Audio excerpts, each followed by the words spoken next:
Venezuela is one of the countries hardest hit by the Zika virus.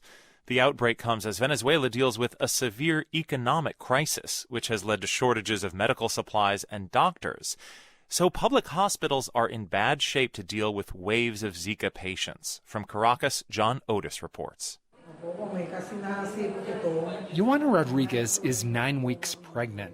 She recently came down with a rash and fever and has come here to the maternity hospital to find out if what she had was Zika. Rodriguez says, "You hear so much about Zika, and my pregnancy is just starting, so I'm at risk." Health experts are studying whether Zika is linked to microcephaly, a condition in which babies are born with abnormally small heads. Neighboring Brazil has reported more than 600 cases of microcephaly that are possibly linked to Zika since the outbreak started there in October. So far in Venezuela, doctors have reported no birth defects related to Zika. However, thousands of Venezuelans have fallen ill with the virus, and there's not much the country's hospitals can do to help. At the crowded maternity hospital, doctors deliver about 9,000 babies every year. But it lacks incubators, antibiotics, even bleach to mop the floors. The stench on some wards is overpowering.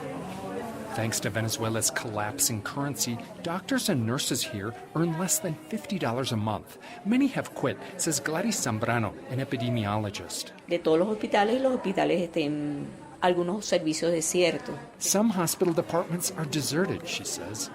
The maternity hospital lacks neonatal specialists, just as doctors brace for possible cases of microcephaly. Una paciente que no tenga un acetaminofén. Zambrano says she's hard-pressed to treat basic Zika symptoms, like fever, due to a shortage of acetaminophen, the main ingredient in Tylenol. Back in the 1960s and 70s, oil-rich Venezuela had one of the best public health systems in Latin America. Over time, it deteriorated, but critics contend that the socialist revolution, ushered in by the late Hugo Chavez 17 years ago, has made conditions far worse. They say traditional hospitals were largely ignored, while the government spent billions on a network of first aid centers in poor neighborhoods staffed by Cuban doctors. Gustavo Villasmil, a physician who used to direct public health programs in the city, says the strategy backfired. Barrio tiene el 80% de sus establecimientos cerrados. He says hospitals have languished, while 80% of the first aid centers have shut down amid the economic crisis. Most of the Cuban doctors have gone home. The health ministry did not respond to NPR's requests for comment. As for the drug supply, government takeovers of pharmaceutical companies and price controls have squeezed local drug production. Slumping oil prices mean the government lacks dollars to import enough medical supplies. The shortages proved troublesome for Rodriguez, the pregnant woman.